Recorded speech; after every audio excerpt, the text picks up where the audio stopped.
ভালোবাসার কুফুরি নকশা, ভালোবাসার কুফুরি নকশা। আপনি যদি কোনো নারীকে, কোনো মেয়েকে ভালোবেসে থাকেন, আপনাকে যদি পাত্তা না দেয়, কোনো নারীকে আপনি ভালোবাসেন, আপনার টাকা পয়সা খাইয়ে চলে গেছে, তাকে আবার ফিরে আনতে চান, এখন আপনাকে পাত্তা দিচ্ছে না, এরকম যদি হয়ে থাকে, তাকে ফিরে আনার জন্য আপনি বিবাহ করতে পারেন, আপনি তাকে বিছানায় আনতে পারেন, তার সাথে যৌন মিলনও করতে পারেন, তাকে বিছানায় আনতে পারেন, তাকে এবার বিবাহ করতে পারেন। যদি এরকম ফিরে আনতে চান, শুধুমাত্র একটি মাত্র তাবিজ দিয়েই আপনি ওই নারীকে আনতে পারবেন, ওই নারীকে ভোগ করতে পারবেন। সে বিবাহিত হোক, অবিবাহিত হোক, হিন্দু হোক, বৌদ্ধ হোক, খ্রিস্টান হোক, যে কোনো নারীকে ভালোবাসায় বাধ্য করে আপনার ইচ্ছাকৃতভাবে আপনাকে প্রস্তাব দিবে ভালোবাসার জন্য।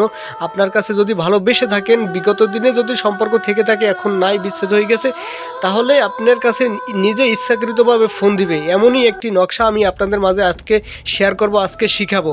আমি এক ভাইয়ের জন্য এই কাজটা করতেছি, তার আগে আমি আপনাদেরকে শিখাই দেব কিভাবে কোনো নারীকে ভালোবাসায় বাধ্য করতে পারবেন। আপনাকে ইচ্ছাকৃতভাবে ফোন দিবে, আপনাকে ইচ্ছাকৃতভাবে ফোন দিবে এবং আপনাকে ওই নারী ভালোবাসার কথা বলবে। খুবই চমৎকার একটি নকশা আমি আপনাদের মাঝে আজকে উল্লেখ করব।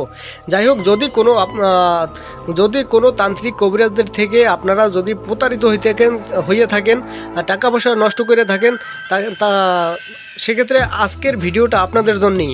আজকের ভিডিওটা আপনাদের জন্যই। যদি অনলাইনে প্রতারিত হয়ে থাকেন, ভিডিও দেখে কাজ করে থাকেন, কাজ না হয়, তাহলে এই একটি মাত্র নকশা দিয়ে আপনি আজকে কাজ করেন। যদি কাজ না হয়, স্ক্রিনে দেওয়া নাম্বার আছে, যা খুশি তাই বললেন কল দিয়ে, ঠিক আছে? যা খুশি তাই কল দিয়েন। আর কি বলবো ভাই, কিছু বলার নাই। যাই হোক, বর্তমান সময়ে দেখা গেছে 100 কবিরাজের ভিতর 90-95 জনই প্রতারক অনলাইনে। তাই হয়তো ভালো 5 জন থাকতে পারে, কিন্তু ওই ভালো 5 জনের ভিতর একটা সাধারণ মানুষ একজনকে পাওয়া বড় মুশকিল হয়ে যায়। তাই বলছি, নিজের কাজ নিজে করবেন। কোনো তান্ত্রিক কবিরাজকে টাকা পয়সা দিতে হবে না, কোনো তান্ত্রিক কবিরাজকে পিছনে ঘুরতে হবে না, কোনো তান্ত্রিক কবিরাজের পিছনে ঘুরতে হবে না, সময় নষ্ট করতে হবে না, টাকা পয়সা দিতে হবে না, ঠিক আছে? আপনি নিজের কাজ নিজে করবেন। কিভাবে করবেন? সম্পূর্ণ ভিডিও দেখে কাজ করবেন, সম্পূর্ণ ভিডিও দেখবেন এবং সব ডিটেলস আমি দেখাই দেবো, শিখিয়ে দেবো, বুঝাই দেবো, ঠিক আছে? আপনি নিজের কাজ নিজে করবেন, কোনো তান্ত্রিককে টাকা পয়সা দিয়ে নষ্ট করতে হবে না। যাই হোক, আরেকটা কথা, 3 মিনিট, 4 মিনিট, 5 মিনিট ভিডিওর ভিতর সব কথা বলা সম্ভব না। তাই যে কোনো কাজ করার আগে স্ক্রিনে দেওয়া নাম্বার আছে, ইমো আছে, হোয়াটসঅ্যাপ আছে, বা সরাসরি কল দিতে পারেন। নামাজের টাইমে কল দিবেন না, কল দিয়ে ভালোভাবে বুঝে শুনে যে কোনো কাজ করবেন, ইনশাল্লাহ কাজ হবে।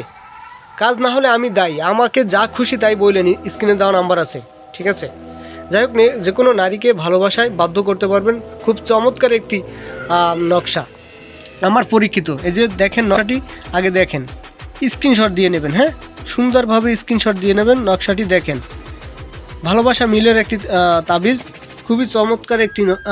অনেকে মনে করেন যে নকশা দেয়, মন্ত্র দেয়, নিয়ম দেয় না। আরে ভাই, নিয়ম মুখে বলে দেয়, নিয়ম তো মিথ্যাও হতে পারে। তাই আমি সরাসরি নিয়মটা মনে করেন আপনাদের মাঝে উল্লেখ করে দিলাম। উক্ত নকশা জাফরান, কস্তুরী এবং গ্রসনা ধারা কালি করিয়ে মোট 9টা নকশা অঙ্কন করিবেন। একটা নকশা মেয়ের বাড়ির মিষ্টি জাতীয় ফল গাছে ঝুলাই দেবেন, গাছে বেঁধে দিবেন। একটা ছেলের ডান হাতে বাঁধবেন, ব্যবহার করবেন। বাকি 7টা তাবিজ পলিতা বানাইয়া মেয়ের বাড়ির দিক মুখ করিয়া 7 দিন 7টা চামেলি বা চাপা ফুলের তৈল ধারা জ্বালাবেন বা পোড়াবেন। নকশার নিচে ছেলের নাম, ছেলের মায়ের নাম, মেয়ের নাম, মেয়ের মায়ের নাম লিখে দেবেন, ঠিক আছে? অমুকের বেটি অমুকের ছেলে অমুকের জন্য বাধ্য হোক বা পাগল হোক, এরকমভাবে লিখে দেবেন। যাই হোক, কোনো কিছু যদি বুঝতে না পারেন, স্ক্রিনে দেওয়া নাম্বার আছে, যোগাযোগ করবেন। আর যদি আমার কথায় কোনো ভুল ত্রুটি হয়ে থাকে, ক্ষমা সুন্দর দৃষ্টিতে দেখবেন। ভালো থাকবেন, সুস্থ থাকবেন। আসসালামু আলাইকুম।